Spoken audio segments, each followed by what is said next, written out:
Yeah, is this okay? Awesome. Guys, thank you so much for coming. There's a couple seats up front. Come on in, have a seat. Come on, have a seat, relax. Guys, thank you so much for being here. Welcome to WPPI, welcome to MagMod. I am super stoked to be talking about one of my favorite portrait subjects. Most people know me as a wedding photographer, and I do love weddings, but there's something that I love more than anything in the world, and it's my friend's dog. This is Kona, and then also my dog Sletter, and then Kona's mother-in-law's dog, Mia, who's a complete menace. But I went through 6 different lighting scenarios for these 3 dogs, and I'll be showing you some video behind-the-scenes stuff of what happened today, or 2 weeks ago. Awesome. This is some of my wedding work. This is my Instagram handle. This is the first setup. We did a time lapse. This is about 6 or 7 minutes. I highly do not recommend doing this with 3 dogs running around. But we grabbed a very bright orange backdrop. We set up 1 mag box.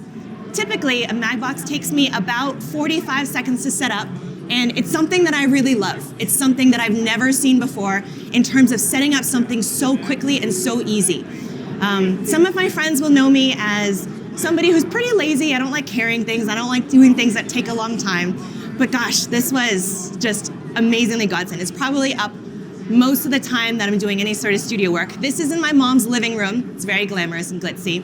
But I will show you the 2 lighting setups that we just did for this one. And this is Kona. He's a rescue dog. He's 4. He's a chow mix and a bunch of other weird mixes, right? Yeah, great. So a quick thing on the lighting setup. I use the Sony a7 III. I use a 24-70 2.8, and I use a zoom lens primarily for studio because that way, if you got like 6 dogs running around, it's a lot easier than zooming in and out. A lot easier than moving your body forward and back. So rather I zoom in and out. Most of my studio work is 1/250. That's our flash sync speed with the 8200 f4, lowest ISO possible. This is the mag box as we talked about, which is, I'm not going to move it. I'm going to break it. So that's our mag box here. I do have the focus diffuser on, which is wonderful to kind of control that light to make it look as beautiful as possible. And then this is a little bit of a kicker light that I use for the Godox, and it's got a MagGrid on it just to make sure the light doesn't spill everywhere. This is a few behind-the-scenes photos. This is my dog. She wasn't great at sitting next to me. And then this is what Kona looks like with everything set up behind. This is Sletter, and this is Mia. So this is our final photo of Kona. Super easy, 1 light, 1 light. And then we started throwing treats, and that was our final. This is probably my favorite photo out of the entire series. So the next shot that we did, oh, one more. Little guy over here.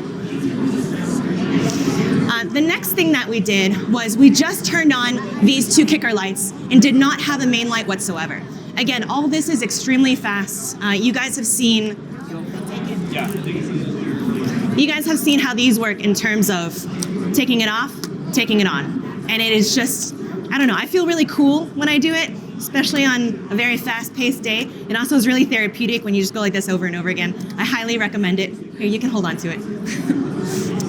So we turned on these 2 kicker lights, and both of them have mag grids. They are both probably extremely low power, something around 1/128. Usually in such a small space like this, it's really all I need. Same thing, same settings, same camera, same lens.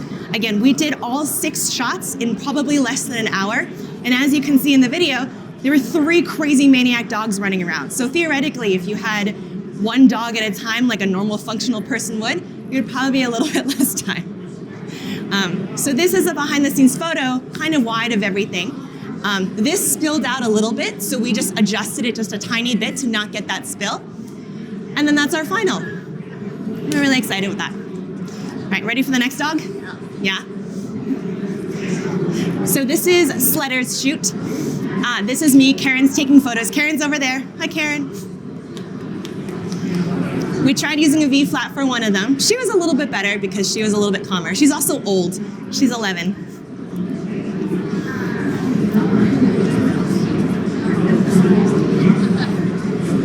Awesome.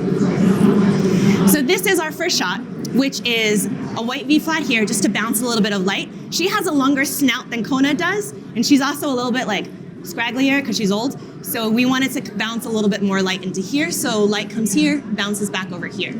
This is a 1 light setup, and that's what we get. I know, she's cute, right? She had diarrhea yesterday. My dad's feeding her a lot of steak and rice, and I keep telling him to just feed dog food, but he just keeps feeding steak and rice. I can show you a picture of that afterwards if you're like. Another one. She was a Black Friday special. Nobody wanted her.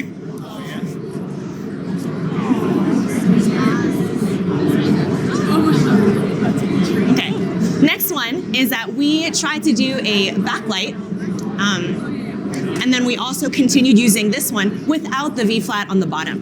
And I think what's cool with this is that we do this a lot with our wedding couples in terms of illuminating the background, creating a little bit of separation. So like I mentioned, most of my life is weddings and portraits, but I think that doing creative projects once in a while, especially with animals that I love, was a lot of fun, and it was a pretty cool time.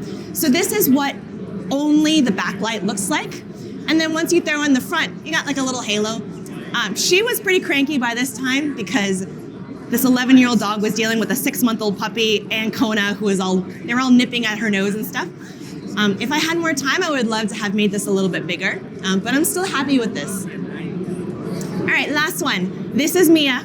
She is a 6-month-old Shar-Pei mix menace, an absolute menace.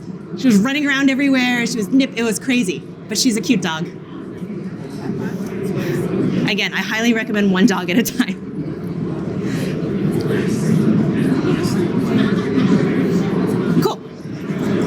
So here are the two photos, or the two lighting setups that we did here. We had our mag box with the focus diffuser again on the left, same camera, same settings, and then we had a grid that was kind of just doing a diagonal.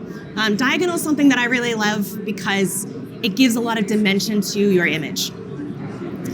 This is how we entice Mia. This is the big box of treats that we had. That didn't really work. She didn't really care about it. This is the menace, and then this is the final. A couple finals. This is the second light up, the second setup, and we did two that were just completely side by side. And we do this a lot with our groomsmen or any sort of person that wants to look very menacing. And we've got just one light that fired because the other one got knocked over. But then we got both of them going on. We got a tail in the back. We got our finals. Cool. This is a quick overview of all the lighting gear that I use for pretty much most of my life. We've got the 8200 that I did not use for this shoot. It is essentially 3 speed lights that is extremely powerful. During my photo walk yesterday, we used it to overpower the sun, and it was highly effective, especially when we had too much sun, and it was amazing. It's affordable, it's lightweight, and it's battery powered, which I love because you don't have to worry about carrying a power pack anywhere. These are the 860 version 2 that we used. I think I have about 4 of them. In my opinion, they're very inexpensive and very easy. And if I drop them or throw them into the ocean, I don't care as much because they're so inexpensive. This is a monopod that we use specifically for on-the-run weddings and such. These are the gels that we use for color correcting, especially when we've got crazy lighting going on. And then this is my favorite MagMod gear. The mag box and the mag shoe are hands down, if you had a few $100s to spend, these would be the first things that I would buy because I find that this mag shoe is just an upgrade from the umbrella bracket. This mag box is a wonderful, easy way to have very soft light. This you kind of need because it goes in the back. Here, let me.